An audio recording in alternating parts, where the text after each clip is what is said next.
The transmission again. That second gear. Wow. Anyway, I put a brand new set of gears in it. The whole 2-speed kit and all that. And I changed a few things. I'm going to show that to you real quick. And then we're going to be able to take this thing outside and see if what I just did works.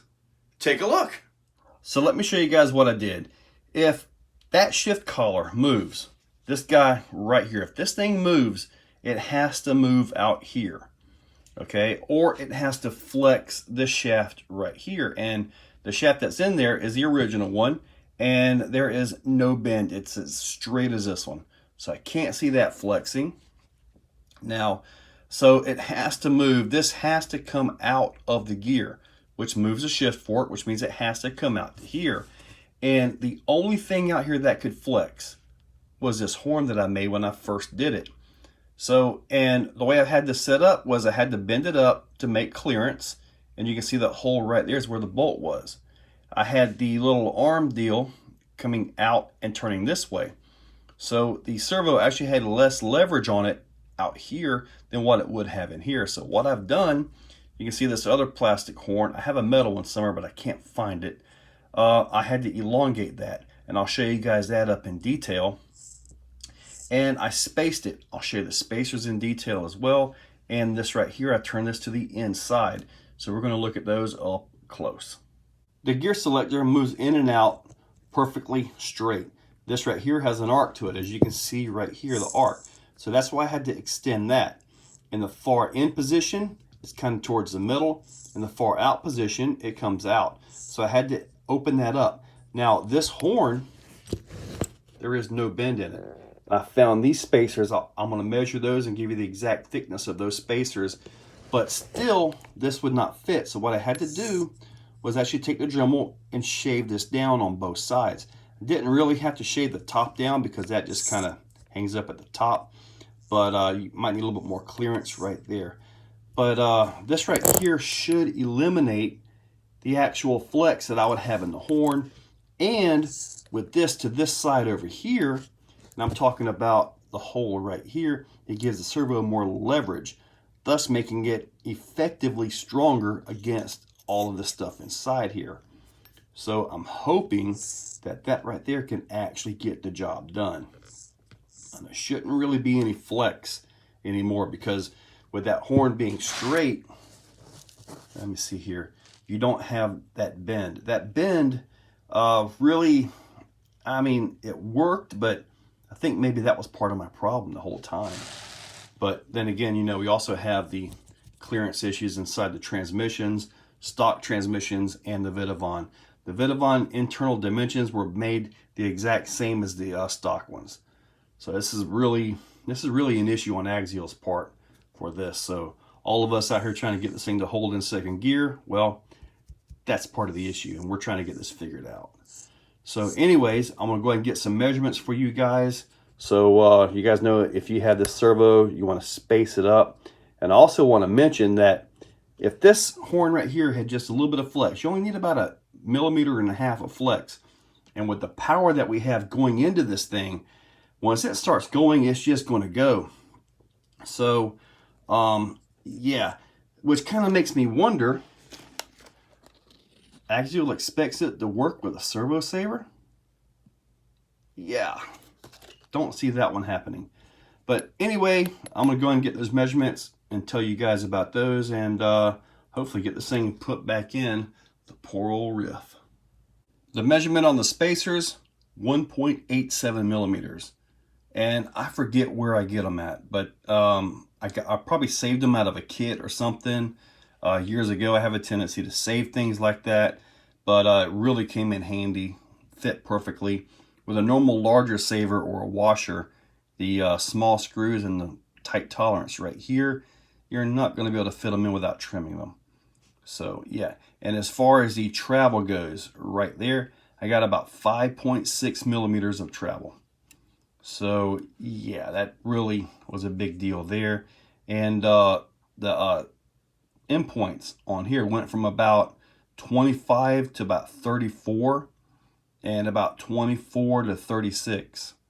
So the travel here is a lot more than what we had previously, which helps to increase the effective torque or effective force on the shaft holding the gear in. And let's just hope this works. So there we go, new 2-speed. Got the spool in the center. Let's take this thing out for a drive and see what it's got. Now there's one thing to keep in mind. I've got that center diff locked up.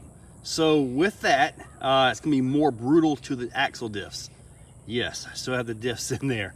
I like the diffs in all honesty, but this is second gear. Let's give it a pull.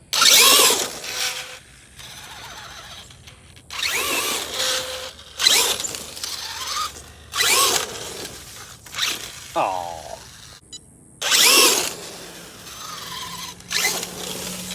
Now there's going to be some kind of chatter with the shift collar and all that, but shouldn't be any actual gear slippage. Oh! Whoa! Was not expecting that much.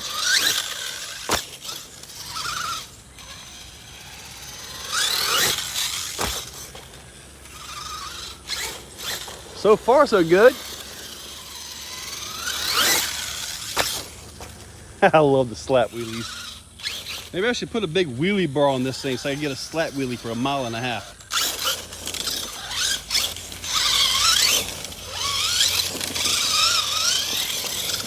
I got maximum turn up front. I did adjust that a little bit as well.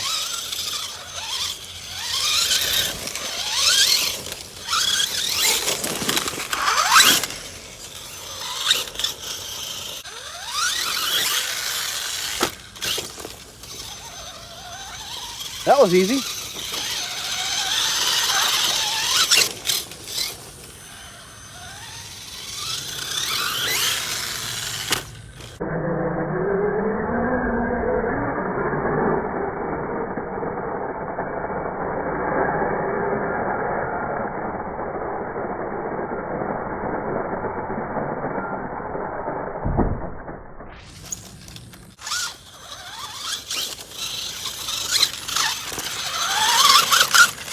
So far, so good.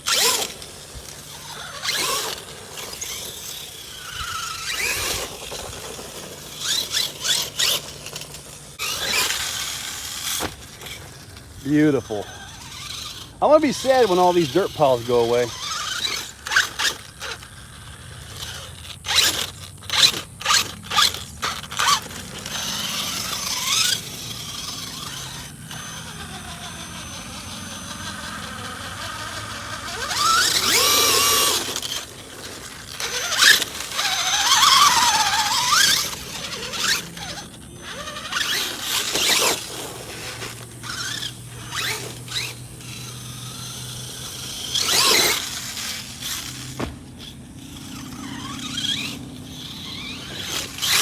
Ow!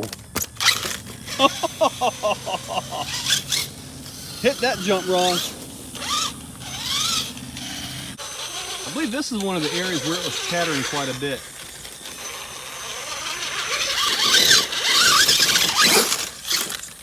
No, it doesn't chatter anymore. Let's try some first gear stuff just to make sure I didn't mess that up by getting the second gear just right. Now what's cool is I'm looking at this right here. It's not even touching the top of the ramp. Or the dirt.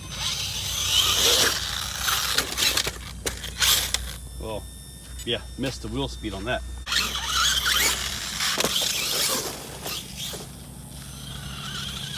Now some second gear.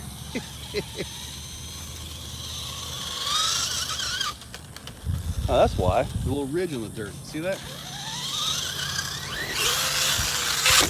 Beautiful landing. Landing on a down of any kind, even something as horrible as that, is awesome. I think I got it. I think I got it. Beautiful. That's awesome. So maybe my biggest issue was with the horn that I did. The bent horn, maybe?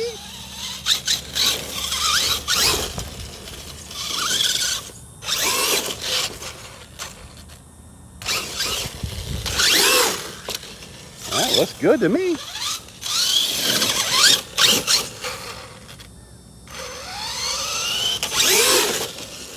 I can also tell a difference of having that center diff out. It definitely, I mean, differentials, of course, the way they work, they transfer power to the path of least resistance. With the high viscosity earplug that I had in there, it'll still plant the back pretty well, but not as much as it's doing right now.